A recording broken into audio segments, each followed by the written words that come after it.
This is the Stripsack Dualcast on the Huck. And I'm a tired, worn out. This is for the fans that requested this shit. Fans today, I'm the Fat Man. All right, guys. Super Bowl has passed. We haven't got to talk about that. Buccaneers 31, Chiefs 9.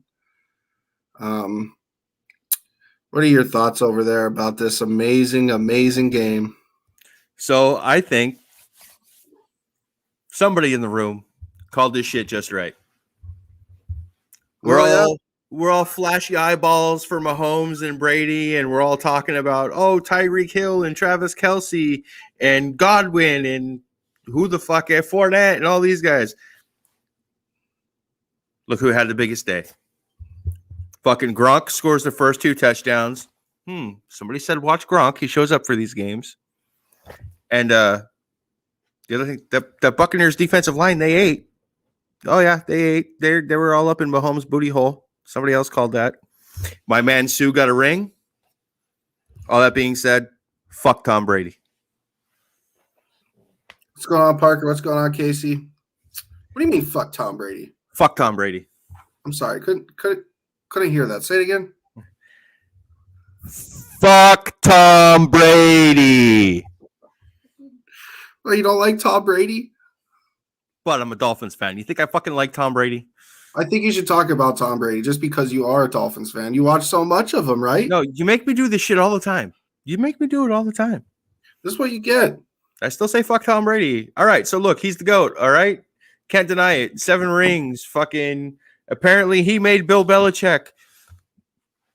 Fuck it, he's the GOAT. But there's only one, my GOAT's always going to be fucking Marino. So fuck Tom Brady. You know what I think's hilarious is now, just so you all know, Will Snake going nowhere. He's not traded. He's staying with the Seahawks. I know, but I'm not. We'll get into that. See, fuck Tom Brady. I'm not the only one. Wow. Guess my phone is failing me over there because I have no clue who's sending these. Well, guess what time it is? Guess what time it is, folks? It's time for the signature Fat Man Lipper. Is Rudy in here yet after calling for this to happen? He's probably being a little baby and gone nanas for the night. Nah, you know what? I gotta say, sometimes we are right, and I am pretty happy to say that we talked about everything that pretty much happened in the Super Bowl, other than the offense of the Chiefs just not showing up. Yeah, this is another reason why I say fuck Tom Brady. He gets the MVP. What the fuck ever. But they didn't win that game because of how good Brady played. Brady played good. He really did. But that defense held the Chiefs to 9 points. 3 field goals. They couldn't score a fucking touchdown. Like, that's crazy. All we talked about was Kansas City's, like Cobra Kai, strike hard, strike fast, strike from anywhere on the field. Well, not on Sunday. No, and I think the biggest question for me at the end of this game is this it for the Kansas City Chiefs? So I got somebody here on the side that wants to come in and make an announcement. So here's the little fat man. Go ahead and say what you got to say. No, I don't know what to say. She went shy. She went blank. She went camera shy. YouTube star over here, spacing out on me. Here, let me feed you the line. Hi, everybody. Thanks for buying Girl Scout cookies. Hi, everybody. Thanks for buying Girl Scout cookies. And if you would like to buy more, the link is on the bottom there in the ticker. I don't know what he said. Say, if you would like to buy more. If you want Stop to, giggling. you like to buy more. The link is there in the ticker. The link is there in the ticker. Okay. Say thanks, everybody. Thanks, everyone. Okay, good night. Love you. Night. Time to get to business. Night. See ya. Tom Brady still has a losing record against Russell Wilson. And Eli Manning. Actually, I don't think it's a losing record against Eli. It's just a losing postseason record. Yo, what's going on, Rob? Tell her to say go Hawks. I try. It don't work. She's a Cardinals fan, unfortunately. I can't even get her to be a Dolphins fan. Still a Dolphin fan. I can get her to chant Tua though. The Chiefs legit never showed up, and yeah, that's kind of one of the things that we've already been talking about. But like I said, is this the end of the Chiefs? No. So do you think they'll be back in the Super Bowl next year? I don't know if they'll be in the Super Bowl again next year, but they ain't falling off anytime soon. Like, they're still a good team. They still got all the pieces. Yeah, okay. The Buccaneers came in and put a beating on them. All right, shit happens. They'll be there again. I don't know if they'll be in the Super Bowl again, but they're still a damn good football team. See, I'm on the other way of this. I mean, I'm not saying they're going to be a complete disaster next year, barring anything dramatic happening to them. But I think that, we're going to see a decline from them next season. I'm thinking they'll finish around 10-6, 11-5, and then get a nice exit out of the postseason, especially considering how good the AFC side is getting right now. You got Indianapolis quarterback away. You got the Dolphins with a ton of capital. Solid season. We got obviously the Bills, fantastic this year. The Ravens, another fantastic season for them. And I don't see them going away anywhere anytime soon. Browns on the rise. Steelers are still there as long as they can figure things out. Keeping Ben and having that defense shirt up. There's a lot of really, really good teams in the AFC. I think that next year that we will not see Kansas City in the Super Bowl. I think we're going to see the same thing that happened to them that happened to Seattle after 2014. I mean, there's potential for it, right? There's no doubt about it, but I don't know, man. I think they're a good enough team that like I said, I don't think we're going to see them in the Super Bowl again, but we very much could. I mean, anything's possible. It's hard to get there 3 years in a row, though. Yeah, I definitely don't see it happening a third time in a row. I think they're going to see a little bit of a decline from them. Think Chiefs will be back in the Super Bowl, not next year, but the year after when the Super Bowl is at State Farm Stadium. That'll be the year when they finally have a State Farm bowl. That is next season. I think it's the year after. Is it? Yeah. I don't know about that, bud. I'm going to have to fact check that. I'm going to fact check that like Facebook. You're going to fact check it? I'm going to fact check it. That's what we do around here. We fact check, all right? Rob, we definitely didn't forget about your boys over there in the black and yellow. I don't think Pittsburgh's going to go anywhere now that there's a big chance that they're going to get Ben Roethlisberger back. Early prediction: Bills versus Packers. The blatant disrespect for TB12. My God. Hey, do you want to tell us how you feel about Tom Brady again? I didn't disrespect him. I just said fuck him. What's going on, Mark? How you doing? By the way, hi, Big John. Fuck Tom Brady and your shitty ass New England Patriots. 2022 seasons when the Super Bowl is at State Farm Stadium. All right. Well, I'll be sure. If I can afford tickets, I'll go. Who knows? I might be back home by then. Yeah. You know what my favorite part of the entire GOAT conversation is with Tom Brady right now? Is that he's got more Super Bowl MVPs than every quarterback's got wins. Bunga bunga, Marky. Look, there's not even an argument anymore. He's the GOAT. Like, the end. It's over. But fuck Tom Brady. I don't have to like him to admit he's great. But you love him. I love him. What's going on, Jordan? I love him like I love hemorrhoids. Ooh, someone is butthurt. Mohawk power. Calm down over there, giant boy. I don't think the Chiefs will make it back to the Super Bowl next year since it's really hard to make it to 3 Super Bowls. And it just doesn't happen. I think the only time it did happen was the Bills, but that's like 3 straight losses. Oh, 4. And the AFC was weak then.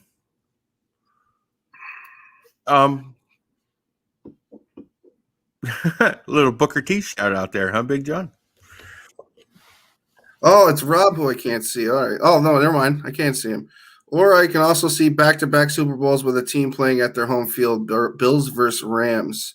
And I think it's interesting that you bring up the Rams in that because of the moves that they're going to make, and now that they really don't have a legitimate weakness on their football team. So, maybe a deep threat. But like I said, Van Jefferson wasn't that bad, and he is a deep threat. Hi, Jordan. I've never seen your name before pop up in our comments. Welcome. Well, he's the Lambs fan that I tell you about sometimes. Okay. Must be happy they got Stafford. Yes. Tom Brady has more Super Bowl rings than any other franchise in the league. Fact. Here's one. Pats need to make big moves. So what kind of big moves do you think they need to make? Obviously, they need a quarterback. In my opinion, they were the team most affected by COVID. They had 5 players opt out, and then obviously they got hit with COVID week 3. So I don't know exactly how many big moves they need to make besides a QB. Maybe a star wide receiver. Maybe that's the team Allen Robinson goes to. A wide receiver, running backs. Everything John just said. Pass rush. And Stephon Gilmore's pretty old, so you might want to move off of him in that big contract. Yeah, from Parker here, Rams versus Chargers in next year's Super Bowl will be legit, with the Super Bowl being at SoFi Stadium, but of course I don't see that happening.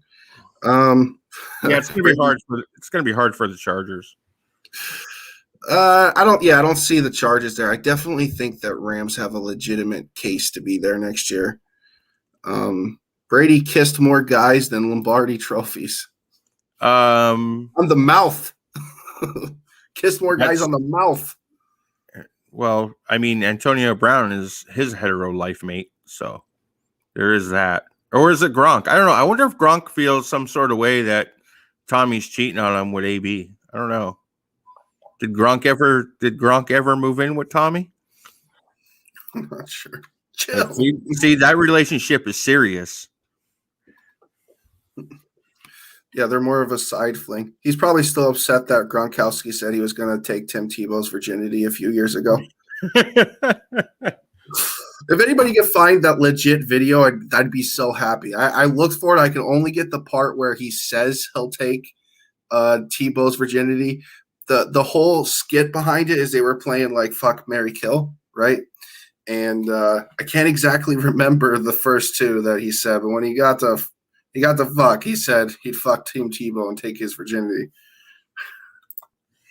How do I think Edelman feels? Edelman feels like he should retire. He's at that Wes Welker point in his career. Dropsies. Yeah. He lives in the basement. Mohawk Power. Yeah. So what do you think about? Oh man, a straight face from Johnny. Oof. Yeah, we're lighting up the Pats. He's just butthurt that he's not living in Tommy's basement. You can kiss his trophies, Johnny. So if Johnny went to Tom Brady's house, would he be more like Ted or Mark Wahlberg? He'd be the guy pulling the blankets back for sure.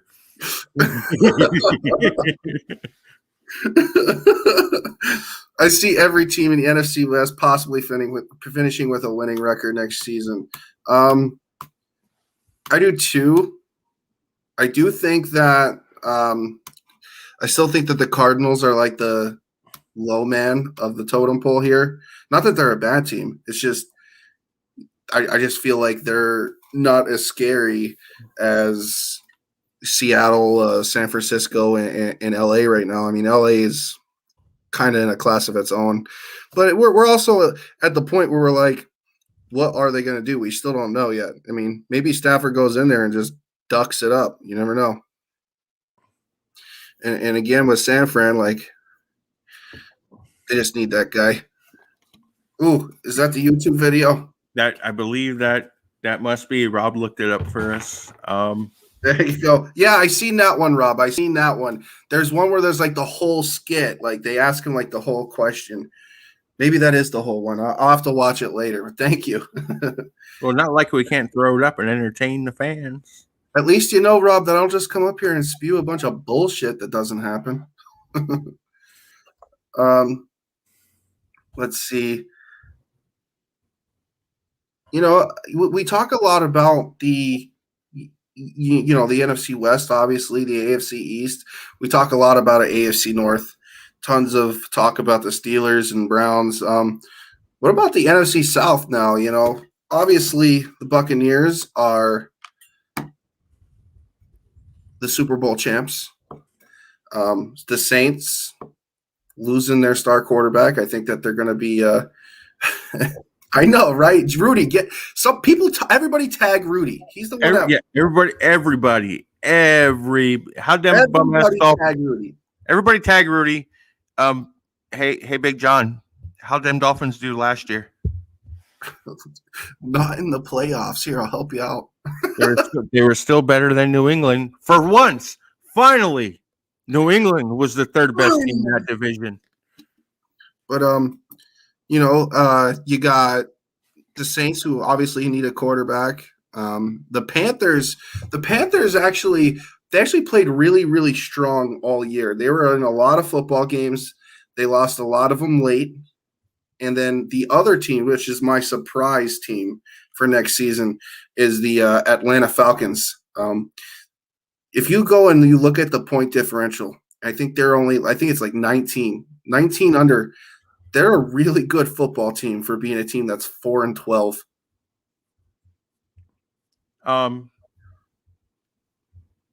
They just can't close it. They can't close the deal. That's the problem with Atlanta. Sure, they can't, but now they've got a new Rudy. But now we got, you know, they got a new head coach. Really, really liking Arthur Smith.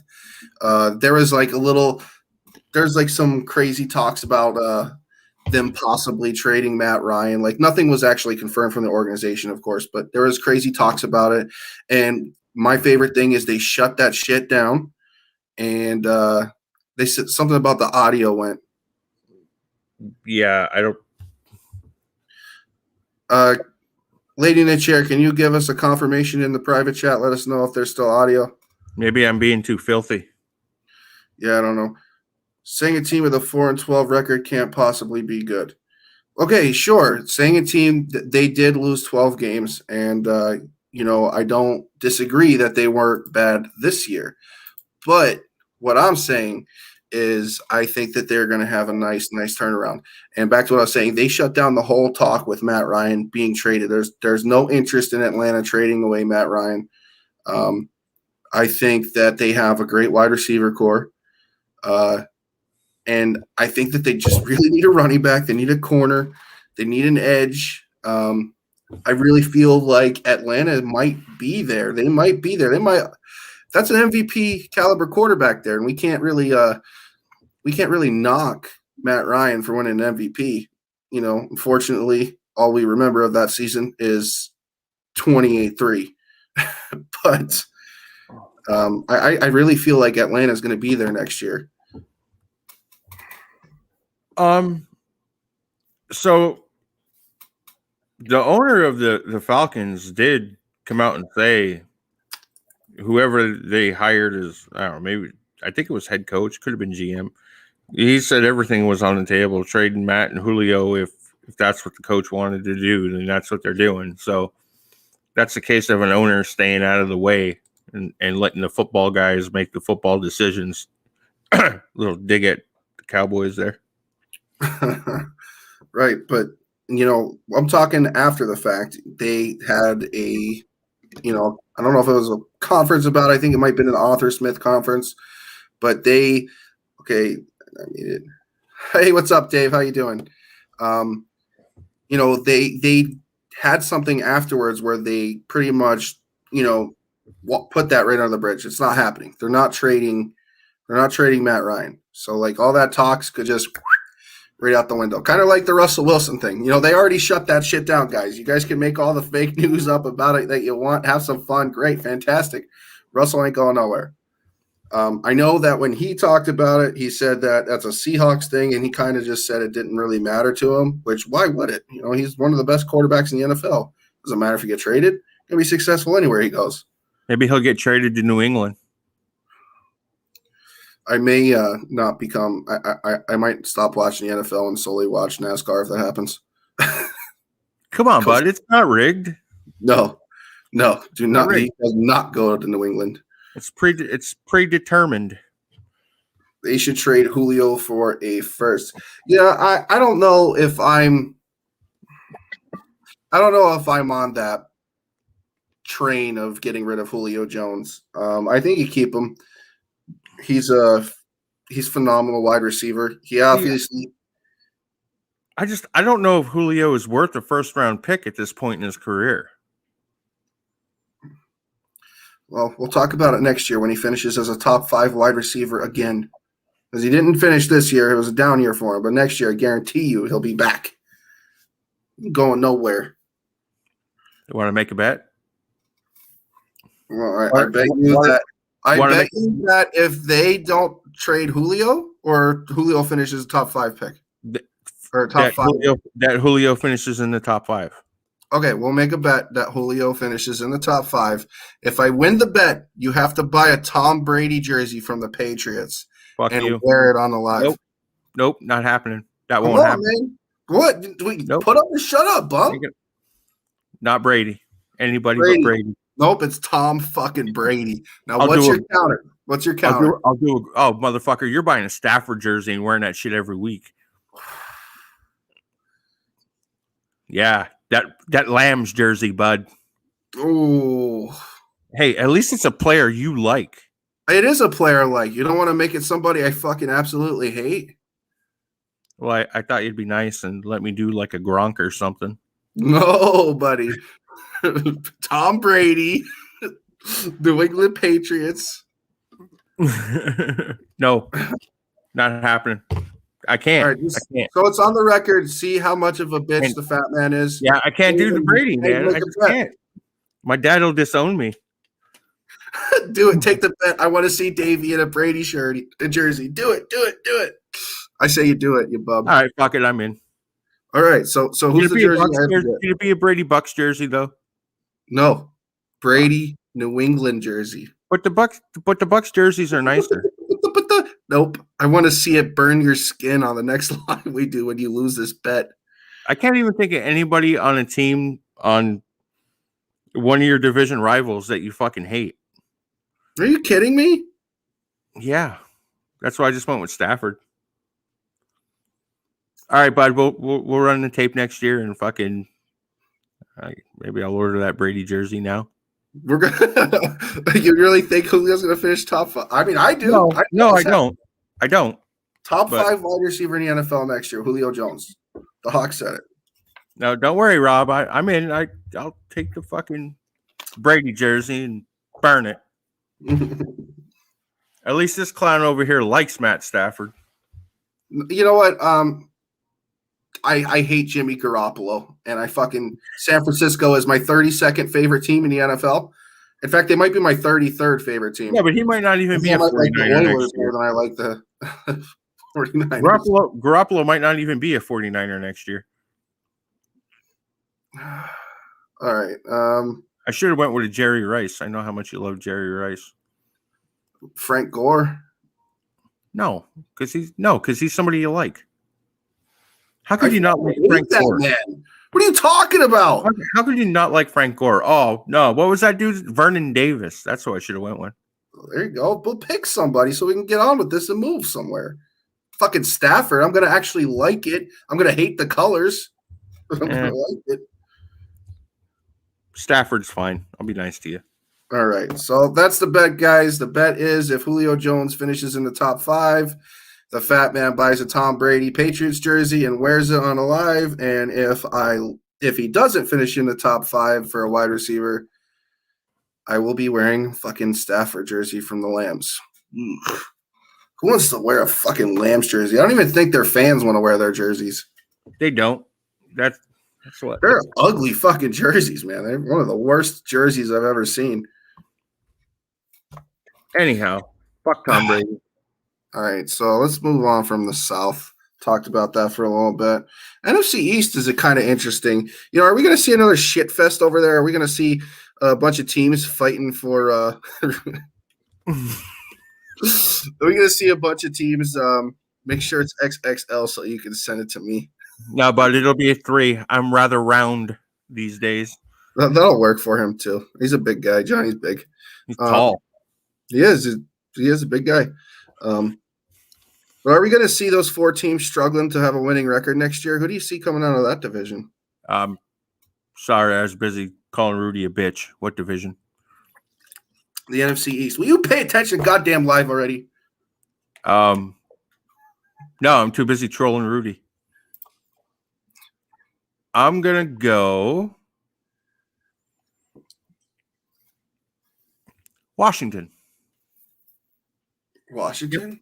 Yep. Oh, they're saying Cowboys and Steelers jerseys. I mean, we both kind of like the Cowboys, and we both kind of like the Steelers. He's a fucking Steelers hat. He's not gonna mind wearing a Steelers jersey. It's yeah, right. Patriots jersey that's gonna make it yeah, burn.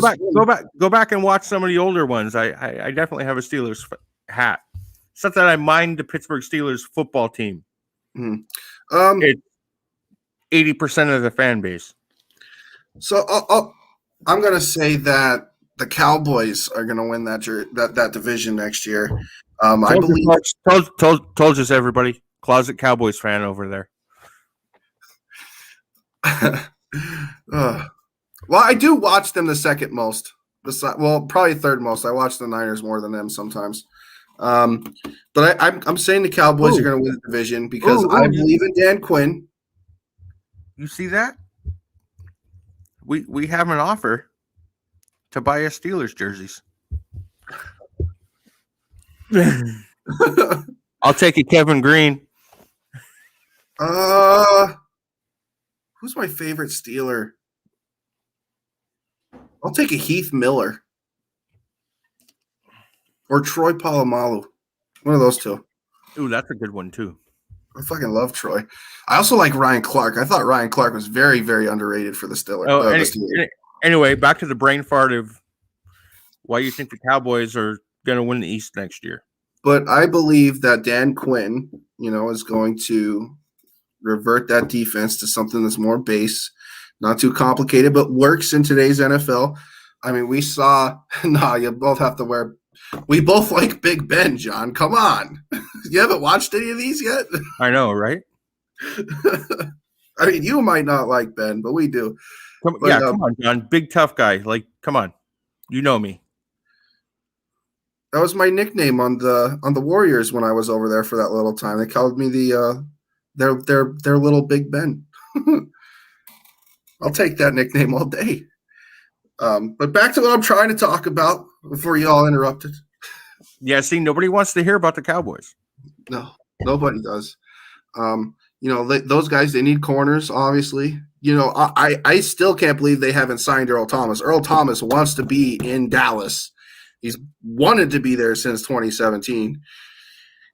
Sign him. I know he's a quote-unquote cancer to the locker room, blah, blah, blah, blah, blah, but I do remember the good years of Earl Thomas, and he's a hard worker. He'll bring a lot to the table for Dallas. We're talking about Dallas, and, of course, Hammer's not here, so I'm going to friggin' tag him. Everybody tag Jeremy Smith.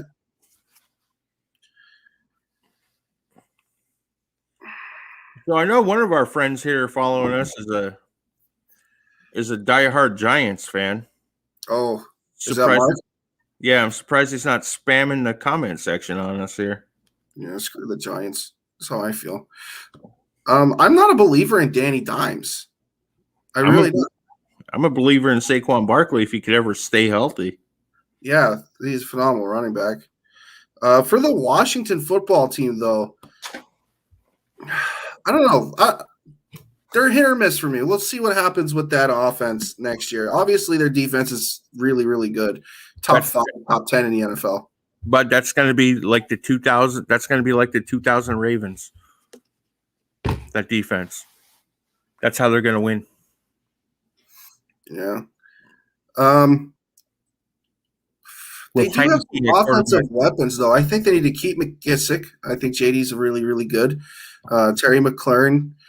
Obviously, he just needs a guy thrown. Let's see what Heineke does. If Heineke produces, then we have some issues. That Gibson was playing well toward the end of the year too. Antonio Gibson. Yes. Yeah. They got some pieces.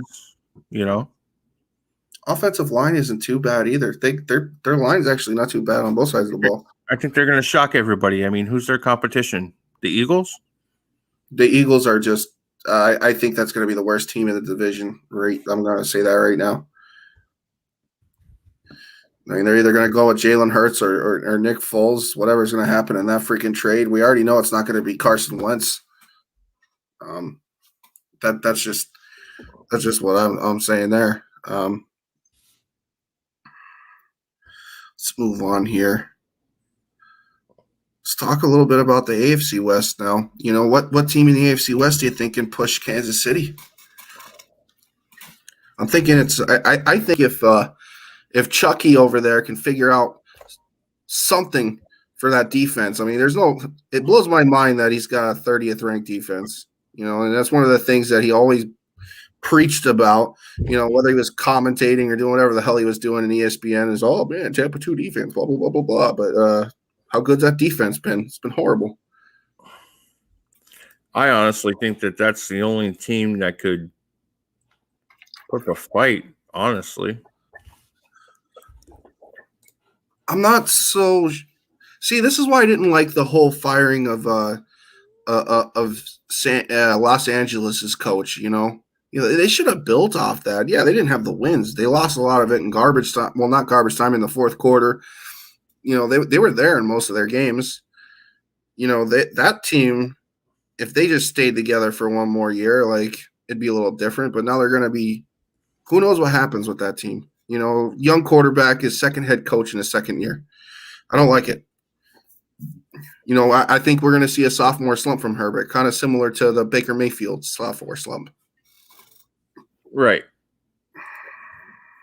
And, you don't know because they have a new head coach. So any momentum they had just kind of poofed away. So you don't know what's going to happen. Is this quarterback, Justin Herbert of LA, going to do something special? Well, if we're going to talk necessarily in his body of work, eventually in his career somewhere, well, right now he's not really a proven winner, so it's kind of tough to say where he'll be, in that column. But I definitely think that he could potentially do some type of noise. I mean, he's already did special things in the NFL. Most 300-yard games as a rookie, most touchdown passes as a rookie. I believe he also broke the passing yardage record as a rookie. I might be wrong. I think he might have been short on that. He's already did a lot of incredible things for him. So I like Herbert. I think he's going to have a solid career. I'm kind of interested to see what Joe Burrow can do in Cincinnati. Obviously, I'm on the Tua boat. I think out of the three, Herbert might have the best statistical career. I don't know about the win column. Yeah, and I mean, if we go by the win column, Tua is winning in that at least. 6-3. Rob, I think this is your prediction for next season. AFC East, Bills, AFC West, Chiefs, AFC North, Steelers, AFC South, Titans, NFC East, Cowboys, NFC West, Seahawks. I like you, Rob. We're going to be friends, buddy. NFC North, Packers, NFC South, Buccaneers. Can you bring me on for a few so I can ask some questions and your feedback on? Yeah.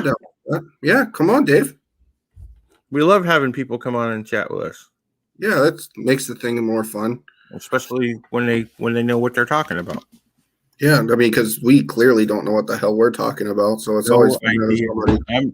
I'm still amazed that people will listen to me. So Herbert had the most passing yards for a rookie, most touchdowns, and most completions. Those are the records he broke. Also, most 300-yard passing games as a rookie. Well, all right. So these are the three I'm seeing right here, bud. Yeah, I think he broke that in like week 12. For 4,336 yards, 31 touchdowns, and 396 completions. That's pretty goddamn special. Yeah. Yeah, decent offense over there. I mean, I'm not too sold on Austin Eckler. I think he's a good gadget guy, but I don't know about being like the running back. I like Keenan Allen. Mike Williams, I wish he got the ball more because he's a stud. I don't watch a lot of LA. I really don't. I just kind of kept up on the Herbert buzz. Yeah, another team in there that's like a quarterback away because they have a solid defense and really young pieces on the offense. Two good backs, Philip Lindsay and Melvin Gordon. Melvin Gordon's not that young, bud. He's young enough. He came in the same draft with Gurley. I know. I wasn't saying that he was young. I said they had a good young running back, Philip Lindsay. Oh, okay. And Melvin Gordon. But anyways, they got a pretty young offense, the wide receivers and all that other shit that's on there. I'm thinking that's a team that peace out, boys, Mohawk power. All right, see ya, buddy. That's Mark. See ya, Marky. Yeah, see ya. I think that team's just a QB away. It's not a team that we all like to talk about a lot, I guess, especially you, because who loses to the Broncos? Yeah, I talk about them all the time. Who loses to the Broncos? Oh, yeah, that's right. They stomped the shit out of Miami this year. That was the funniest shit. That's my favorite part of all year. I was eating shit the whole time. Karma. Yeah, that's what that is. Did the whole thing with a Broncos logo in the back, too. That was the best part. I did. I guess that's why the Seahawks lost to the Rams in the playoffs. I know. This is the karma. They just had to fucking get in there and just ruin my life, I guess. Let's see. I think Burrow is the one I'm most intrigued with, though, because he definitely has the team with the least amount of pieces around him. I want to see if he could. First thing I want to see is if he can get through a whole season healthy. He only had one really good season in college, like outstanding, which is why he was the number one pick. But for me, it seemed like he wasn't terrible. Like, we're not talking Jimmy Garoppolo terrible here, but he wasn't really too good at throwing the ball outside. That was my thing with him. You ready there, Dave? Give me a thumbs up. Yeah. What's up, Dave? Hey, how you guys doing? Doing pretty good. Sleepy. Hey, thanks for letting me pop in here. Okay, why I've got this on my mind now. You can say I know what I'm talking about. I mean, I try to sound like I know what I'm talking about. I try to be logical, but I don't always claim to know what I'm talking about because I like to get people's valid, strong opinions. And I have no problem with gathering opinions as long as people like yourself and John, you base your opinion on facts and you make valid points. So you have a strong opinion because you're going by facts of what's provided to you. People that love their teams and they're biased and they give a biased opinion, it goes in one ear and out the other. And I don't bash them for their biased opinion because they love their team and that's how they're going to talk. I understand that. So you and I are getting down to specifics. We're trying to get down to facts. Now, that being said, can we agree that when we evaluate an individual player, let's say a starting quarterback, there's several things that we're going to look into to give a fair evaluation, some type of evaluation of that quarterback within his length of time he's played. Now, let's just concentrate on that quarterback's stats, okay? The reason why I threw Justin Herbert out there at you is I said, well, shit, the guy threw for 4,200 yards, 4,300 yards, 33 touch, whatever the hell it was. He A set lot. he set the new rookie record. I mean, Mayfield had it for 2 years with 27 passes. Russell Wilson and Aaron Rodgers had it before Mayfield with 26. So, so he set a new bar for rookies. I want to say 4,300 yards passing, maybe 42. What? It's close enough. Yeah, it was 43. 43? Yeah, it was almost 44. When we evaluate that, the stats look good. It looks good on paper. But now I want to find out if we all three agree with each other on something, or that we come up to a mutual agreement, or we come up to some type of understanding together. Not necessarily a mutual agreement. If a quarterback, any quarterback, not just Herbert, any quarterback, Deshaun Watson, anybody, if they have good stats like that, but they only won 4 games or 5 games, and they haven't won games, do those stats tell us, hey, I don't give a shit about stats if he's not winning football games? And before you answer, if he's not winning football games, he's okay? I mean, because we look at stats, if a quarterback's got, 16 starts, 2,500 yards passing, 30 interceptions, 12 touchdowns, we know that's garbage. We could tell from that stat right there, the guy sucks. Even if he won, and he might have won more games because he had a defense that bailed him out. Okay, now I'm reversing. Now I'm picking your brains now. Mm-hmm. The quarterback stats suck, but his team finishes, and it's rare. But let's take the rare one. His team finishes 9-7 and skates into the playoffs with a number 7 seed. But his defense came up with stops, and they could run the ball good. But his stats suck. But people look at him and say, well, he must be a decent quarterback that won 9 games and went to the playoffs. But you take Herbert or Deshaun Watson. I'm gonna throw Watson out there at you. Deshaun Watson, 4,800 yards passing or whatever, wins 4 games. So what do stats tell us in a quarterback, any quarterback of any team? Go. So John over there is the stat guy. I mean, I use him for arguments and rebuttals. I'm more the eye guy, so I might see some things that are a little different here and there. I know me. It's not about some of it is like you said, you gotta watch how the whole team plays. Like, what does the guy have around him? Because some guys could be stat monsters, and that's just the way it is. And we've seen it this year with Aaron Donald getting Defensive Player of the Year, and everyone's saying, well, TJ Watt has all the stats, but Aaron Donald's got 2 and 3 guys blocking him 90% of the time. It's kind of hard to get all them stats when you got 3 guys trying to hold you back.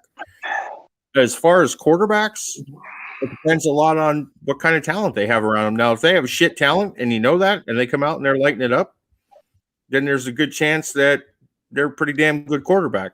I say it all the time. One of my favorite quarterbacks that I watched was Tim Tebow, because all the fucking guy did was win. He flew sidearm and half-ass. Didn't have a lot of stats, but all the guy did was win with a bad team. But then you look at a team that won, like the Ravens, with Trent Dilfer at quarterback. You know the defense carried him, but the guy did Prime just example. So it's what kind of quarterback do you want? Do you want a game manager? Do you want a guy that's going to come out and light it up? All right. It all depends. I want to win football games consistently.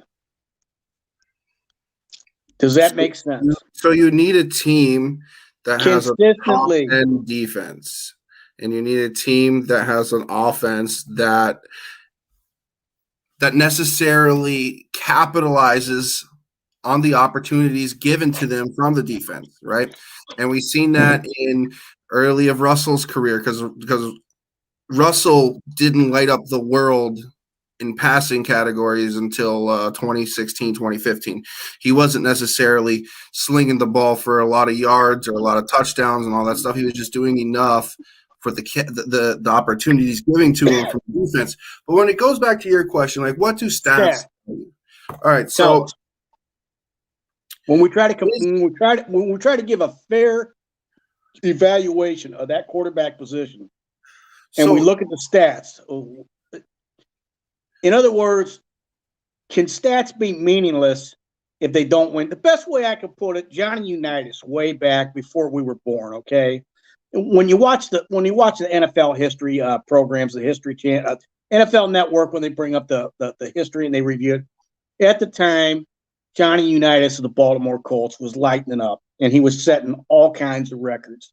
And he didn't even know he was setting the records at that time. Everybody was coming up to him, patting him on the back, saying, "This is great. You're setting new league records." And he looked at him and he said, "Well, you know, these records are great, but are we winning football games?" Meaning his mind was set to win the game, not pat his stats and set records. Well, that's the ultimate goal of a player. You know, when you prepare for a game, you're not sitting there saying like, "Oh, how many yards are we going to try to get?" It's always about trying to win the game. It's trying to stop the opposing guy. It's trying to make sure that we have a game plan against their opposing defense. Like it has nothing to do with statistics when you're trying to prepare for a game, you know, in the week of the game. You know? But like if we go back to the question, though, a guy that I like to use as an example is Dak Prescott. And we'll go off just this year. You know, he went out, unfortunately, against the New York Giants. Up to that point, he had around 1,600 yards passing. But if you go and you look at the splits, right? So there's things on like proreference.com and other things like that where you can look at the I'm always on there. Yeah, when you look at the splits between quarter. I'm on there. Yeah. Right. So like if you go and you look at it, and it's like you break it down from a half, it's like, oh, well, Dak only threw 200 more yards from the second half to the first half. And it's like, oh, well, it's not as bad. Okay, break it down by quarter. And then you go and you look at the quarter. In his third quarter, it was the worst quarter of his game. And his third quarter was like 200 yards less than even his second quarter, right? So what's that tell me? That tells me that in the midst of the game, he's not performing as well as he should be at those particular moments. And if you look at the pieces around him, look, that offense, in my mind, one of the best wide receiving cores that I've seen recently, you know, CeeDee Lamb, Michael Gallup, Amari Cooper. They have a really good young tight end, Ezekiel Elliott and Tony Pollard. Like, that offense is stacked. And obviously, the offensive line's aging. They're not as good as they used to be, but regardless, they have a lot of pieces there. He also only threw 9 touchdowns, and that was also a percentage. So if you look at statistics and you want to break that down, yeah, statistically a career could look great, but if you look at the splits of them, when are they scoring touchdowns? Where are they getting their yards? It kind of tells a picture.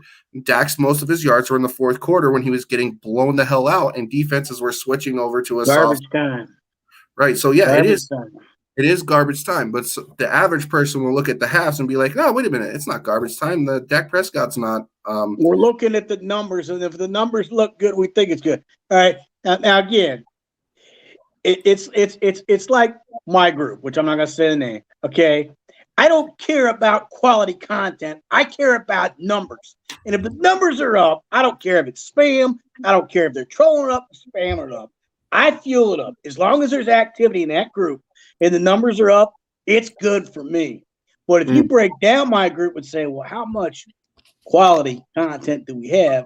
Well, when you and Dave come on and you do lives, we have, you know, quality football-related content like what we're providing right here. But that's just me. I'm a numbers guy. So basically, I guess we can look at let's throw out Deshaun Watson. We can look at him. We look at his 4,800 yards and his stats and a 4-12 record.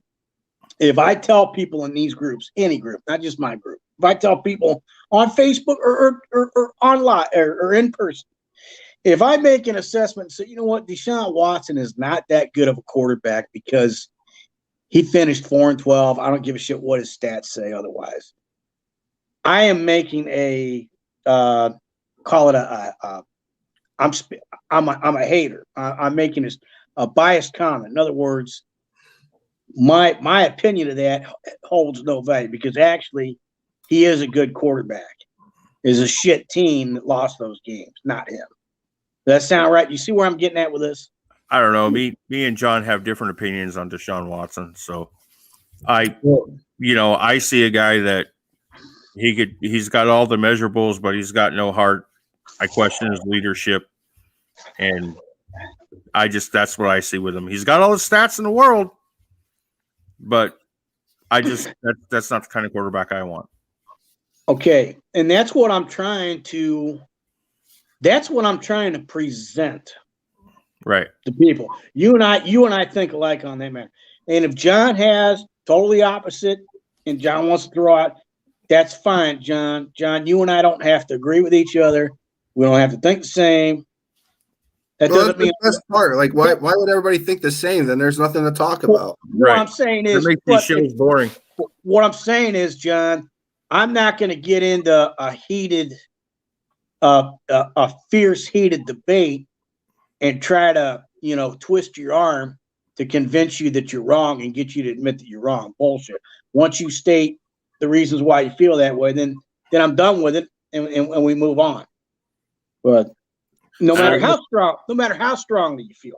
But I have a few players like that have great statistics that I'm just like, hey, it wasn't that good. Like Jerry Rice. The thing that made Jerry Rice, he had two legendary quarterbacks throwing him the football. Receivers only as good as the guy throwing you the ball. Emmitt Smith. Yeah, he's got a lot of stats. He was pretty good. Barry Sanders was better because Emmitt had a 5-star offensive line. Like, not everybody sees that, and that's okay. Like, some guys like stats, and I think that's why me and John get along because he's definitely the stat guy, and I'm more what I see. All right, Dave. So the things I've thrown out there in the groups, and I've gone on record as saying, you know what, Deshaun Watson is not a leader. He's not a team leader. He's selfish. He's self-centered, and he has a sense of entitlement. And he's not what I want leading my team. And that's probably why they came away. Because you know what? If Deshaun Watson's ability,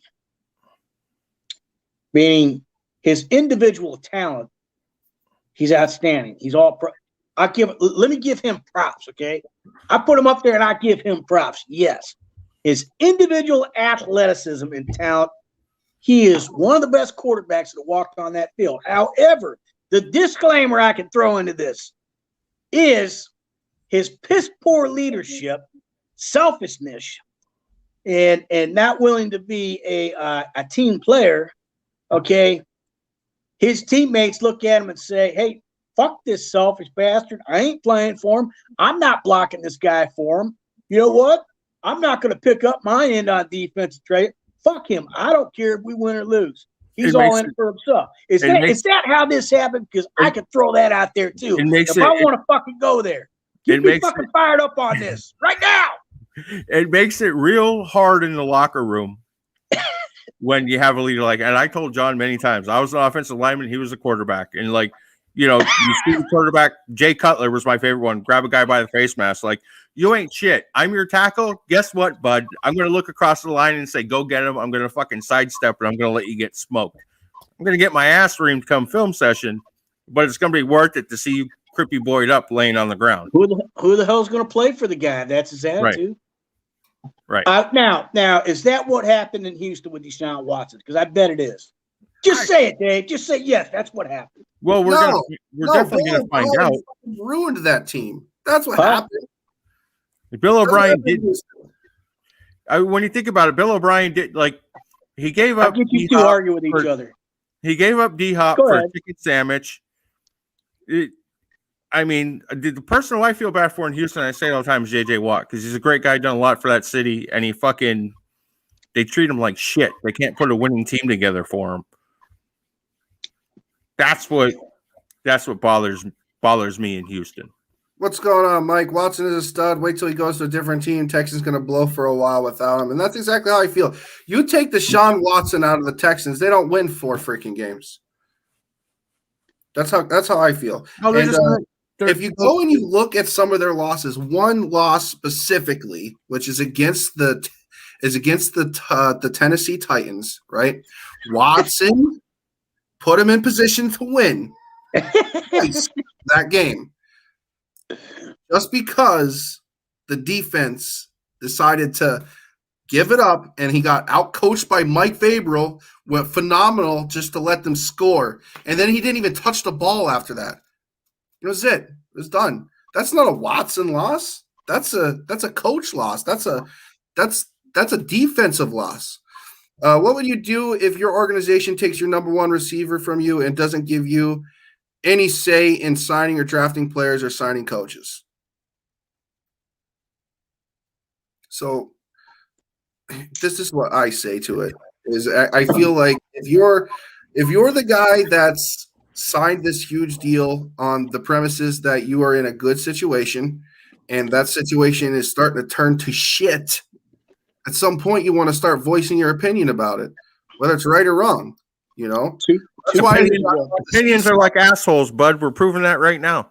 I know. Assholes and 3 opinions.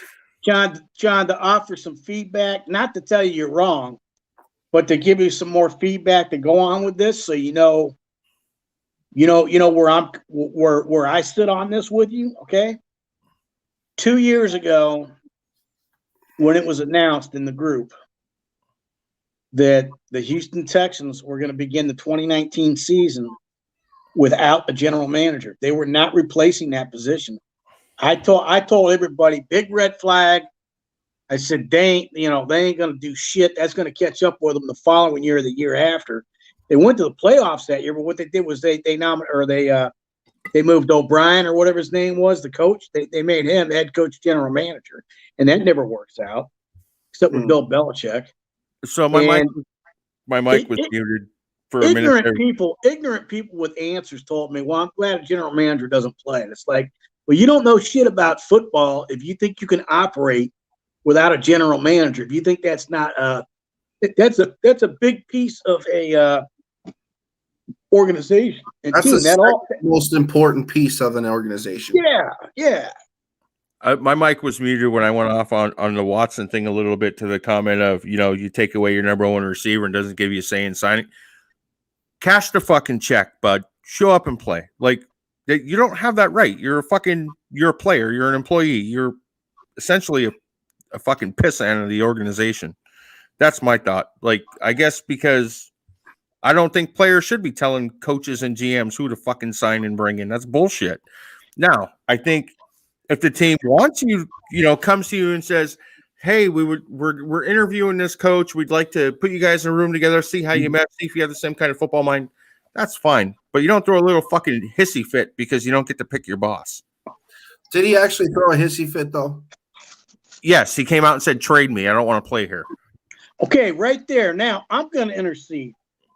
These contracts, he signed an extension, he signed an agreement.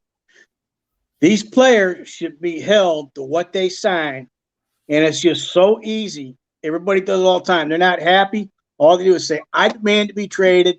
I want out of here. Trade me. I don't give a fuck what I signed. I don't give a fuck in terms of that agreement. Trade me. And teams just give in to them and trade them off. They should hold Deshaun Watson accountable. But that has to sign. And if he doesn't want, and if they hold out and he refuses to play or sit out a year, he needs to get hit in the wallet. I say they hold him hostage.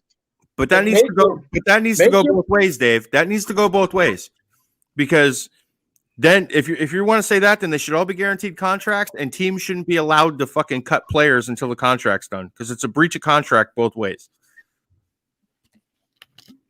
If you're going to guarantee, if the player signing the contract is guaranteeing that he's going to play there for the next 3 years or whatever, then the team should have to honor that as well. They shouldn't be able to cut players. Well, then it's got to be a no-cut clause contract, and that's not going to work either, because a player, if he doesn't want to feel like, working his ass off and going on the next level, he can just coach and say, "Oh, it's just like being on scholarship."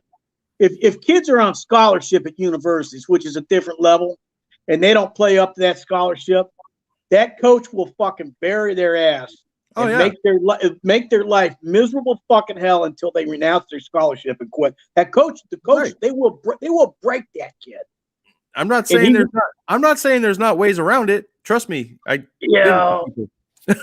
Fuller's Watson's #1 wide receiver this year. Fuller, PD boy, missed last 6 games. They had both David Johnson and Duke Johnson. David is still good, but getting old and always hurt. He had no one around him. Wait till he has some more weapons.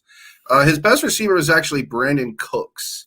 He's slightly underrated. A lot of people don't really give him his due, but they definitely need to keep him if they keep Watson for sure. But the thing is they've just been losing his pieces over and over and over again. At some point, it's got to be irritating, and if you're just a person at a job, stating your opinion happens. You just state your opinion. And if we're going to compare it to jobs, it's like, oh, well, you can't trade away. Sure you could. You can tell them to go fuck yourself and go get a different job, And to be quite honest, like I said, I'm on the seesaw with this because I really feel like you should take whatever happens to you and stick with your organization regardless. You're the leader. You're the quarterback. That's what you need to do. You feel similar to me. You feel similar to me. When you have a person of the caliber of Deshaun Watson and he's getting fucked over and over and over again, why should we even say anything about him voicing his opinion and being pretty pissed off and wanting a trade? I'd want to be out of Houston as well. Like I said, yourself. But that conversation could have happened behind closed doors too. That's my thing. It should have run to the media. It should not have been on media. He ran right to the media. And the other thing is, and kind of like I was saying, what I would really like to see? How I'm saying the contract has to work both ways. Make them all 1-year deals. Make them all 1-year deals. You come in, you suck. See ya. You come in and you play lights out. And you want to make more money. Whoever offers you the most money. Okay, my beef with the whole deal is, and I'm sure you guys will agree. This is where I get fired up. Okay, he signed that agreement 6 months ago. He knew the organization was shit back then. He knew that the Houston Texans would tell him anything to get him to remain there and sign that extension. He could have seen the red flags and he could have said, "No, I'm just going to remain here on my rookie deal." Okay. And if they already picked up his 5th-year option, he could have been out of here off season of 2022 if they didn't decide to franchise tag him and hold him hostage there. But he didn't have to commit. He didn't have to commit to all this money. The way it looks, though, the way it's perceived, the way it fucking looks, and neither one of you two can say it doesn't look like this. It looks like he got his fucking money, and after he got his fucking money, all of a sudden he decides he's not happy in there anymore and wants to go. That's the way it looks. Oh yeah, I'm not going to disagree with you on that. That's exactly what I just said. I'm trying to see it how it fucking looks, and I'm trying to make logic out of it. You see, when it comes to that specifically, I kind of let that actually happen before I have an opinion on it. And I'm trying to say that isn't already here. But you got to get you got to get the money while it's there. I don't blame him for that. But same side, you're right. He knew the place was a mess. But I mean, there's lots of teams that are a mess, and guys sign and turns out all right. All right, I hope he's out of football. All right, I won't go that far. I hope he gets traded to the Browns for Baker Mayfield. That's not happening. He's going to go to Seattle for Russ. That's not happening. I hope he gets traded for Baker Mayfield, and they have to release Kareem Hunt, and he has to sign for the Seahawks. That's what I think. No, he's going to go to Miami for Tua. Who's going to come up with 3 1s, 3 2s, and a Pro Bowl caliber player? Miami for one player. Miami, New York, both have the draft capital. They ain't trading Xavier Howard over there. New York Jets, not Giants. Jets. Yeah, Jets. That don't matter. They're both in Jersey anyways. East Rutherford. Fuck the Jets. You love the Jets almost as much as you like the Patriots. I fucking hate the Jets more than I hate Tom Brady. All right, so I kind of want to move off of this subject here, and we were getting to the point, like we were kind of going through all of it. Go back So on the we have stat. a Browns fan here. You know, why don't we talk a little bit about the AFC North? I really feel like there's 3 teams in that division that could absolutely make a deep playoff run. Cleveland being one of them, Baltimore and Pittsburgh, if they keep Ben Roethlisberger in there and somehow find ways to get on key players on their defense. Cincinnati, I think they're pretty long gone unless they have a remarkable draft and somehow get a lot of key players, offensive linemen specifically over there, because Burrow was just getting his ass busted every week. So how do you feel about the AFC North going forward, both of you? I'll start.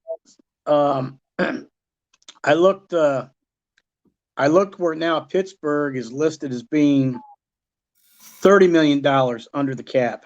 At first it was $21 million. Now it's up to $30 million. They're one of the highest in the league over the cap. So I don't know.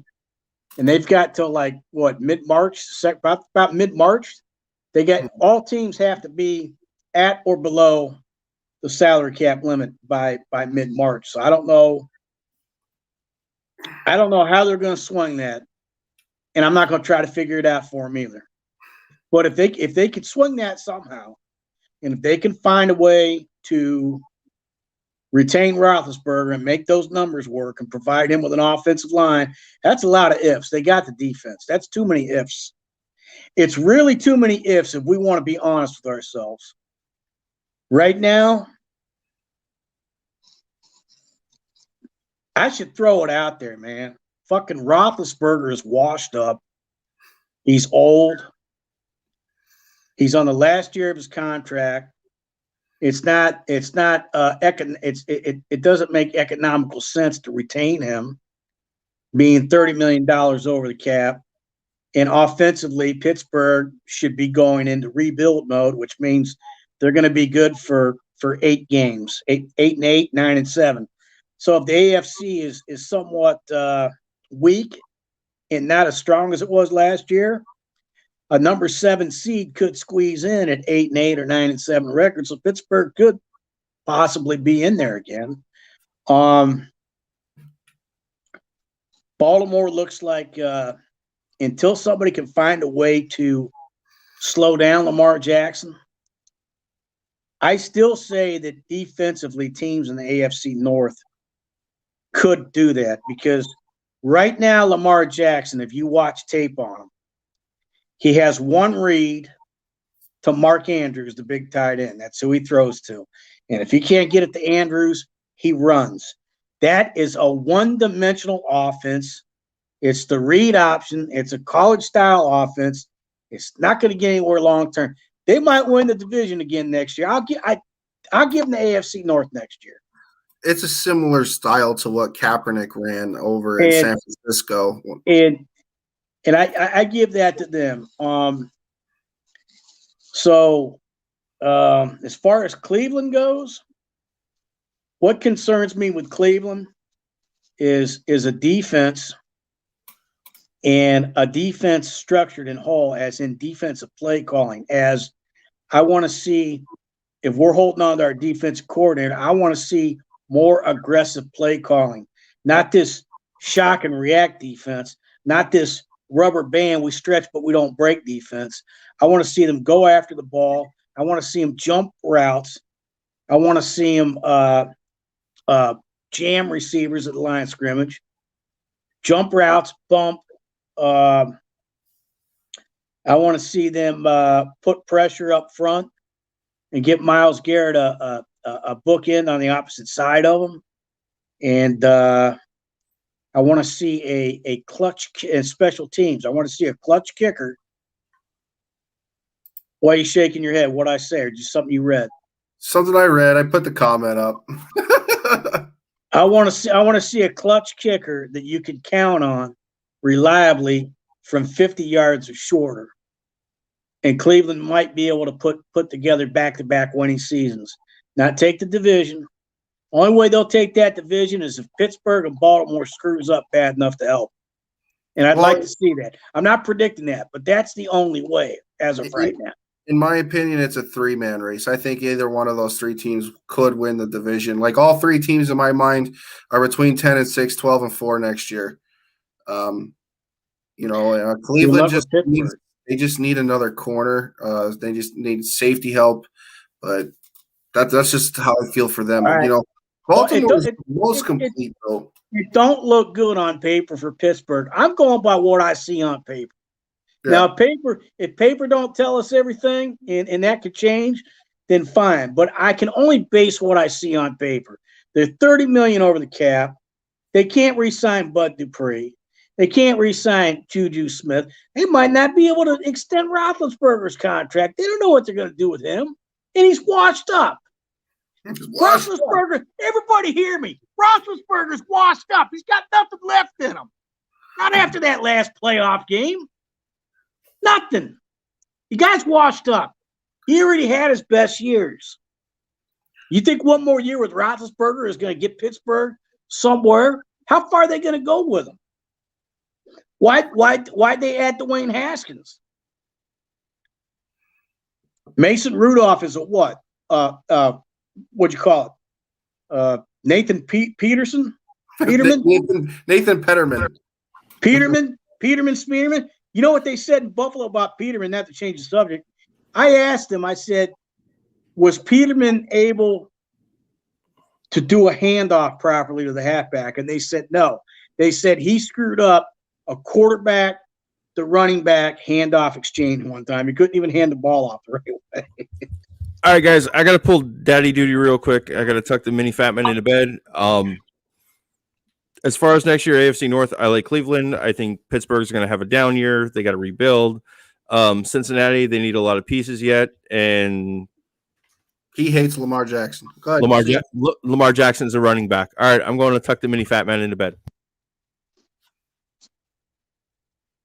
So, back to some more discussion about some of the divisions here. I don't think we talked about the AFC South yet. Tennessee, Houston. Obviously, we already know how you feel about that. Jacksonville. How do you think that division's going to go? With Indianapolis only needing a quarterback. I feel like if they do get the quarterback, they're 100% the favorite. I'm a big fan of Mike Vrabel, though. I think he coaches his fucking ass off, and they just need to get an edge, honestly, over in Tennessee. They need a defensive end more than anything. They were one of the worst teams in the NFL rushing the passer this year, especially from their front four. In Jacksonville, we know where Jacksonville is. They're getting Trevor Lawrence. So what do you think about that division? I was unfortunately I got to stay with Tennessee for right now. I mean, and I'm just going by my gut instincts, okay? And basically about the same things you said. Mike Vrabel, he coaches his ass off, absolutely. He's a hard-nosed coach. He puts in a lot of time in that job, and he puts his players in a position to win football games, and they got something good going there with Travis Henry, the beast. And defensively, they've held their own and stood their own ground defensively. They're a strong favorite to take that division again. Indianapolis has a real good defense, but until they find a quarterback, and how are they going to plug in a quarterback, whether it's off the free agent market, how are they going to plug somebody in just like that and win their division instantly with a new quarterback? Well, they got pretty close doing it this year, didn't they? They got close, but I mean, what if they get like Kirk Cousins over there? What if they get Carson Wentz? They have one of the best offensive lines in the league. There's a lineman on there that hasn't let off a sack in like 1,400 snaps. Yeah, that's Nelson, that guard Nelson. Yeah. Yeah. So I mean, you're looking at a team that has good offensive line. Their running back, not a lot of people are talking about him, but he's great. I like Julian Blackmon on their defense. Now that you mention it, yeah, their defense is top dog. Now that you mention it, that would be a pretty good spot for Carson Wentz to go. Unless Chicago's going to lock him in. Oh my God, I hope so. I think Chicago's trying to lock him in. I freaking hope so. Philly wants Nick Foles back again. Yeah, they want to bash him when he goes over to Philadelphia. That's hilarious to me. I can't even believe that's a discussion. I guess like a little bit of it's going to be between the Titans and Indianapolis. Again, I think that the Titans could elevate themselves defensively if they go and get their edge, because you can hide. I mean, I said this before, but you can hide not great players on your defense if you have the pass rush. You got a good pass rush, and you get after that quarterback. I mean, you're looking at some. I don't know what that is there. You have that good pass rush. You're getting at your guy in under 2 seconds. Then that's a problem. It's really hard to throw the ball under 2 seconds. Well, I think we should have this discussion thoroughly after we find out specifically who's going to be the starting quarterback for Indianapolis. Because until then, if we're just guessing, now if we want to say right now, if it was week 1 right now, it would be Tennessee without a doubt. They would be the forerunner out in front with what Indianapolis has right now. Mm-hmm. I go by what I see on paper, and I know it looks good on paper. It doesn't always translate to results on the field, but I got to go by something. And when I look at it on paper, that's what I go by, what I see on paper. Yeah. Love to have the Fat Man over for the AFC East discussion. AFC East, Buffalo being in the championship game, finishing 13-3. It was a phenomenal season for those guys. Sean McDermott, really showed that he could improve the team, off of their success the year before. And I think that team is just heading in a good direction overall. And they've got a lot of stars on both sides of the ball. Their secondary's got stars. They got stars on offense. Josh Allen's a beast. And then you got, obviously the second best team right now, the Miami Dolphins. A ton of draft capital. Probably the stingiest defense in the NFL. They love to take the football away. They're really stingy over there. My only knock on Miami is, they have all that capital. They should go after Deshaun Watson. But other than that, then you got New England. And I've said it before. Second best, this hockey boy is on drugs. Yes. Before you go on about New England, what is the chances of Bill Belichick making a turnaround there? He's only had 2 losing seasons out of 21 seasons. So I'm going to still say he's a good coach. I don't care about this Brady not being there and he turns to shit now. Let's give Coach Bill a chance, all right? He's been there 21 years. He's had 2 losing seasons. Last year was his second losing season. What does Bill Belichick have to do to make a turnaround and flip that number around to 9-7? He has to get a fucking quarterback. That's the first thing. What else to go with that? They need to not have COVID issues. He needs to get some receivers. Edelman's old as shit. He needs a tight end. We had a Patriots fan in here earlier. He agrees. Quarterback, tight end, wide receiver. Their defense ain't been looking so hot either. I know a couple guys opted out last year. Their offensive line probably needs a little bit of work, and they definitely need a running back. They're in the same shape as Miami as far as running. It sounds like an overhaul, a rebuild program. Absolutely. Well, I mean, they were a fucking dynasty for 20 years. Shit's going to happen. But what about what divisions did I miss? We didn't. AFC South. AFC South. Oh, yeah, we did go AFC South. If Andrew Luck comes back, the Colts. If not, you just said Andrew Luck comes back. Let's play fantasy football, boys. That's what this is all about. And then, if not the Colts, then it's Tennessee. The Colts look really good, man. And I'm not a Ryan Tannehill believer, so the Colts got a good defense. That offensive line is one of the best. They got a lot of good pieces. We've seen what they did last year with a busted ass Phillip Rivers. So get him a young quarterback in there, a guy that knows a little something about something. They can make a move for Wentz. They can make a move for Jimmy G even. So I know your feelings about Jimmy G, but the guy wins. He's hurt a lot, but he wins. That's why the quarterback from getting hurt is your offensive line protects him. And now we're in the East, huh? Yeah, we're in the AFC East. I think we know who my pick for the East is. The Jets. No, the Buffalo Bills. I like Josh Allen. Miami's good, but unless they get receivers, running backs, I don't know. I wasn't that defense played well, but I wasn't that high on them. I didn't think they were as great as everyone was making them out to be. And then, I'm my own team's worst critic, so there is that piece. I look at it this way: my entire life, I've been a Dolphins fan, and the one time they made it to a Super Bowl, I was too young to watch it, so I don't have a lot of hope. All right, so the Jets. I think Salah gets them. I think that guy's worth 4 more wins. Easy. Fuck the Patriots. But no, I mean, it's Bill Belichick. I love me some Bill Belichick. He's a grumpy old man. But I think next year they'll probably be the 4th best team in the division. New England finished at the bottom? Yep. Or New York? Okay. New England's going to be going for draft picks then. That's my guess. That's it. That's it, Rob. This time next year we'll be running the tape, and I'll be wearing a fucking Tom Brady jersey probably. That was a bet from earlier, Dave. You missed that one. I think I was listening earlier when you guys were on with that.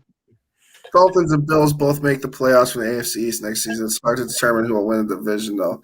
Yeah, I agree with that. But I do want to say I'm not going to count Belichick out. You asked me, what are the chances? Well, he's got over a 90% chance of making the postseason next year just based on his success year-to-year basis. Except if you take the fact that he is now 0% of making the playoffs without Tom Brady, then maybe it's 0. But I don't think they like Dave said, it's an overhaul there in New England. We'll see. We thought there was going to be an overhaul plenty of times over in New England with Tom Brady being there, and it hasn't happened. So I'm going to say that Bill Belichick 100% bounces back next season. And Tom Brady was a pretty damn big piece. No, he wasn't. Fuck Tom Brady, right? Fuck Tom Brady. Fuck him hard. All right. Fuck him with Joe Montana's 4 trophies. Let's see. We went through NFC South, NFC East. We got all the AFC. NFC North. This is an interesting division. We got Dan Campbell. I want to see the Detroit Lions win someday.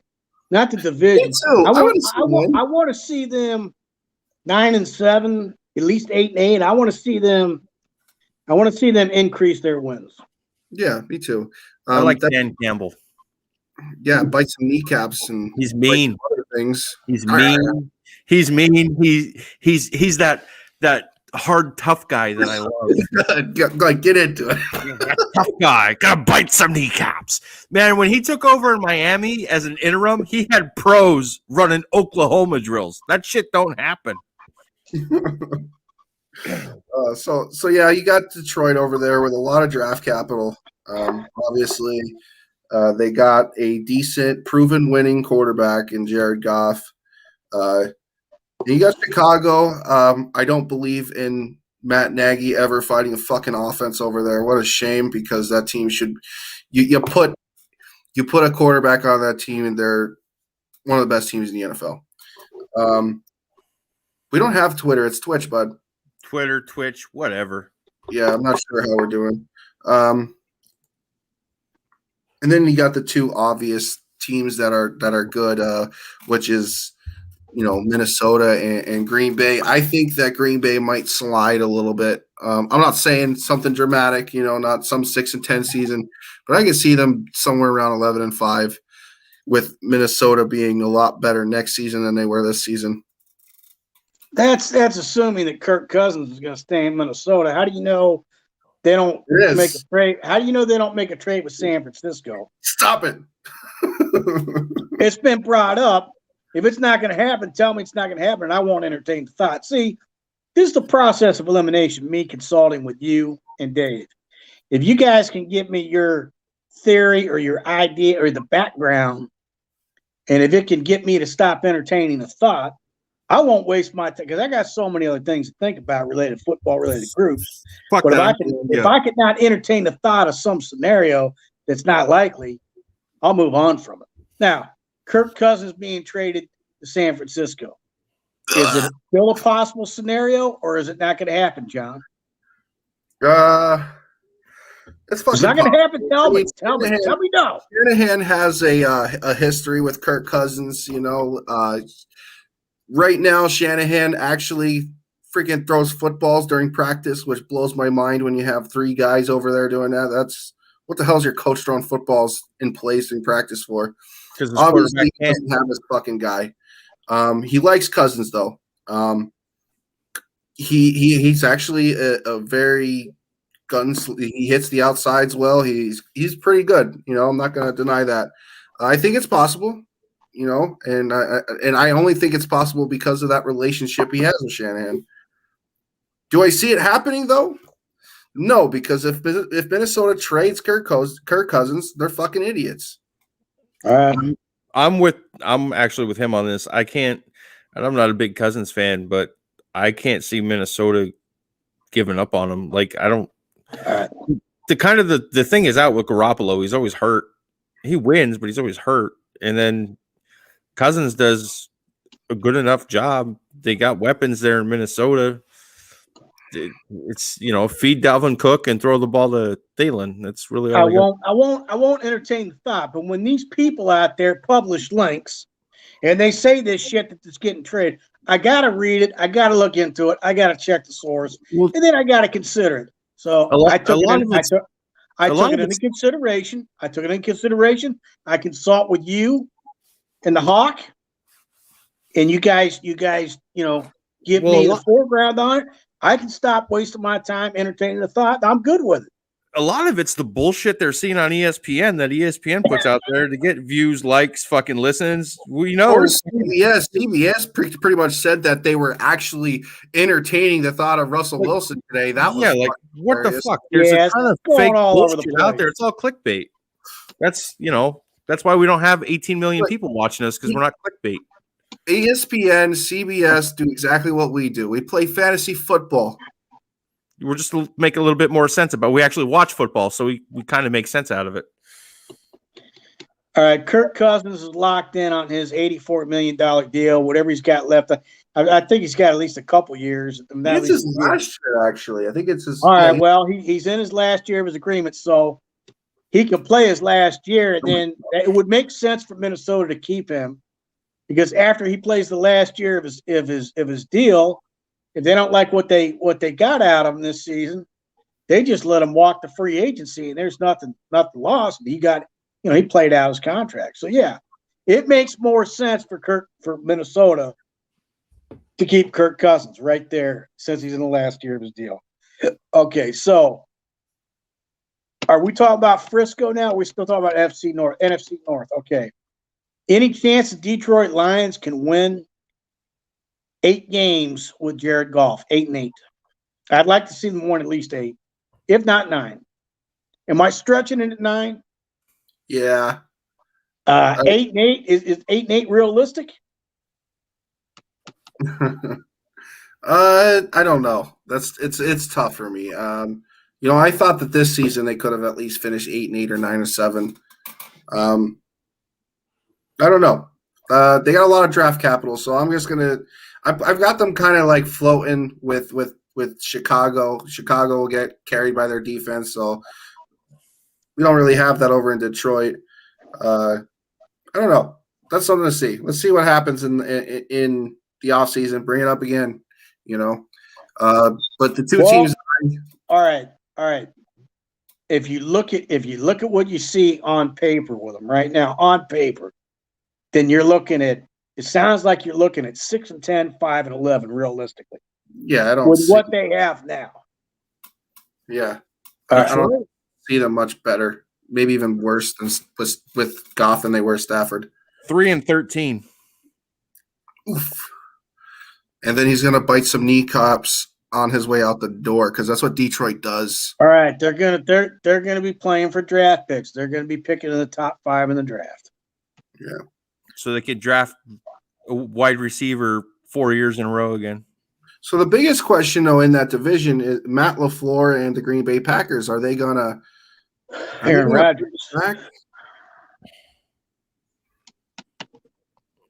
They gonna bring that back, or do you see them declining? Do you see them back in the championship game at the very least? I think the NFC as a whole is getting a whole lot better next season. I don't think it's going to be as easy. I still like Green Bay to win that division. How much does Aaron Rodgers have left in him? I mean, there comes a time where you just can't keep doing it all the time, man. You're trained. I mean, what I'm saying is not that he's not good, nothing personal against the guy. At a certain age of time in your career, man, it gets mentally draining. It gets exhausting. He's worked his ass off, and it's just like, is he going to be consistent for another year? When's he going to have a bad year? When's he not going to come through for him? I'm not talking about getting injured. I'm talking about he's just not going to win the games for him. He's just not going to come through.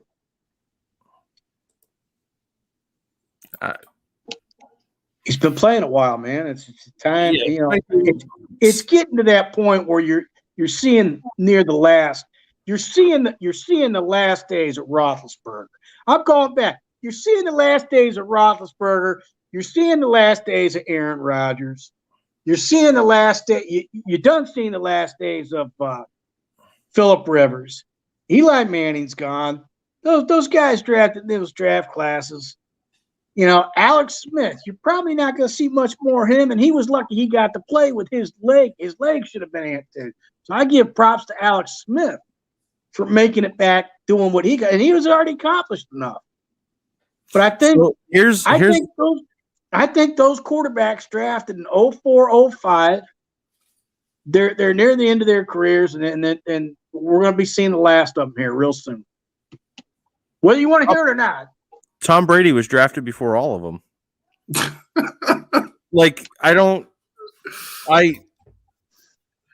So you can watch how a guy plays, and there's, his actual number age, and then there's what he looks like. Aaron Rodgers looks like he could do this shit for another 5 years.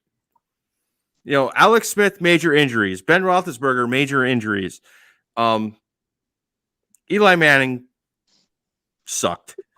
What the hell was the other name he threw out there? I kind of fluttered off. Phillip Rivers. Rivers. Phillip Rivers. He always had a goofy release, goofy arm angles, that tears your shoulder up and your elbow. I don't remember. Rivers. Just tell us if Rodgers has got plenty in the tank. Just Rodgers tell us. has 5 more years. Say it. I want to hear you say it. Rodgers has plenty left in the tank. 5 more years. Rodgers has 5 more years. I don't care about the 5 years. If he has another championship season left in him next year, just say it. They're going to take the NFC North. He's got 3. Count them in. They're coming back strong again, and we're just in the conversation. Okay. Out of those 5 years he has left, he has 3 good runs in him. Okay, you'll save me my train of thought. I don't have to go there anymore. Okay, I'm with you. Listen, he's a crybaby bitch, but he can play football. All right. Last division, guys. After this, we're going to wrap it up. NFC fucking West. NFC West? Yeah. That's your division. You tell us, and then I'll give you feedback if I agree or disagree. Go ahead. Seahawks win that division. Okay. Bias. They win it. They win it with a record of 16-0. They win at the record of 16-0. Wilson throws for 7,000 yards and 80 touchdown passes. Win the West. That's biased. Yeah. All right. No, let's be realistic here. We'll start with Seattle. They're consistent in Seattle. They're very consistent. Yes. They signed Shane Waldron from Los Angeles. They got a new OC. I really like the guy, passing coordinator. Finally got a passing guy for Seattle. that really the only piece they're missing on defensive side is another edge. They need an edge. I really like where the line is going as a whole, and I hope they keep Carlos Dunlap. We'll see what happens there. Offensively, we do need a fucking tight end, and Zach Ertz, if you're out there, please come to Seattle. Now, if we go to the Arizona Cardinals, I think Lance Joseph showed a whole lot of growth there for the defensive coordinator. He definitely has the talent and the capability to game plan against offenses. So, and then you got Kyler Murray and Kingsbury, that amazing offense with Hopkins. Sad to see Fitzgerald, but that offense ain't going nowhere. And to be quite honest, and Hawkinson coming to Seattle, I like Hawkinson too. There, Rob. I think that I think Arizona's in a really tough division. If they were in the NFC East, they win it easy. And then you got San Francisco, best roster in football. Obviously, they got a lot of shit they got to do to sign some players. Their defensive line is absolutely amazing. Nick Bosa, D4. It doesn't really fucking matter who you have back there. It's just those guys are going to get it done. And then, in my opinion, LA is the favorite to win the division right now because they were also, stacked on all three levels of the defensive side. I really like Robert Woods and Cooper Kupp. That Van Jefferson kid, he's really good over there. Cam Akers, he balled out in the playoffs. He's phenomenal talent. And now they got Matthew Stafford. So everything that they, all the weaknesses they had are now no longer weaknesses. So I think LA wins the division at a record of 13-3, 14-2. I think Seattle finishes second at 11-5, 10-6, and San Francisco 11-5, 10-6. Consider if they get a quarterback better than that. If not, I don't know. Who you got? So you got Seattle taking a wild card spot, right? Okay. Playoffs. Mm-hmm. What do you? If San Francisco goes 11-5, you're gonna tell me Frisco, Seattle, and LA Rams are gonna get that get in the playoffs together? Yeah, and if the Arizona finishes 9-7, all four could potentially go in there. Nobody's ever seen that before, but I mean mathematically, yes, possible. Huh? That would be insane. But I mean, mathematically, yes, but it's never been seen before. But go okay. It'd be insane. I don't know about all four teams actually making the playoffs, but I do think three of those teams are going to push for it. But that's my take. What are y'all's takes? I hate agreeing with you because it takes all the fun out of it. Yeah, the Rams got a quarterback now. The defense is fucking monstrous. We all know defense wins championships. I like the Rams to win that division. Seattle probably comes in second, but I don't know. I'm a little biased toward the Cardinals because they're right down the road. So yeah, San Francisco, it's going to be, did they just have the injury bug for 1 year? Or are they going to have to put up with it again? And are they going to have to come here and play in Arizona because, California is a mess with COVID all the time? I know the shot's out there, but God only knows. Hell, it might fall into the ocean by this time.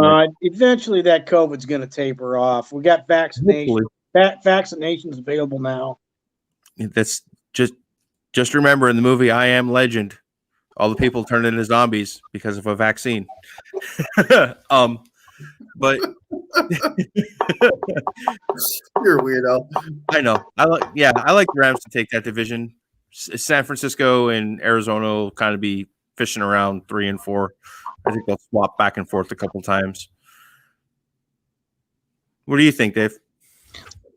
I like LA Rams to take it with Matt Stafford. Matt Stafford could finally take a team, have a team that he can actually be on a team that is a complete team, which he can showcase his talents there, and take that team to the next level. He's sort of like when Steve McNair showed up in Baltimore in 2006 as a free agent and took Baltimore to 13-3 record. So yeah, I could see the Los Angeles Rams finishing 13-3, 12-4, taking the NFC West. I never take anything away from Seattle. I got a lot of respect for them, not just because John's a Seattle Seahawks fan, but because Seattle Seahawks is a proven organization. They're very consistent, and they have a winning culture there. They have a good staff, good coach, class organization. I mean, I've always liked what I've seen in Seattle. I was pissed, and I'll always hold it against Pete Carroll. 2nd and goal at the 1 yard line. Beast mode's ready to fucking plow through to win the fucking game, and you have Russell Wilson throw the ball. And I looked at my mom and I said, "How can you throw an interception now? How could you call that play? I'm glad somebody else. You want to get Russell Wilson an MVP instead of Marshawn Lynch? Is that what it's about? No, you win the fucking game." I'm glad somebody else brought it up this time besides me. I nail him every week with that. I'll never let that go. And no, it wasn't about money. It was about the principle. And you can't say Tom Brady won that game for New England. Pete Carroll choked that away. Every damn time. I will never let it go, John. We got to talk about the 1 yard interception. I'll never let it go. That's worse than Ernest Biner in 1987 at Denver on the fumble. That is worse. Because Seattle had that game. They had it. God damn it. I know. Now, back to what I was saying. I see Seattle. I think they can go 11-5. I think they can go 11-5 more than 10-6. 11-5, and they'll lock in, they'll lock in a 5 seed. I bet you they lock in a 5 seed with that on a wild card. Arizona, people are telling me in Arizona that Cliff Kingsbury or whatever, until they get Kingsbury out of there, they're not going to be doing much. Arizona.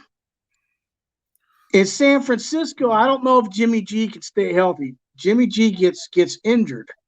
If he was hurt, he can play hurt, but he's looking injury prone for some reason. A player's best ability is availability. I don't see the availability with Jimmy G. So Frisco's going to rebuild again.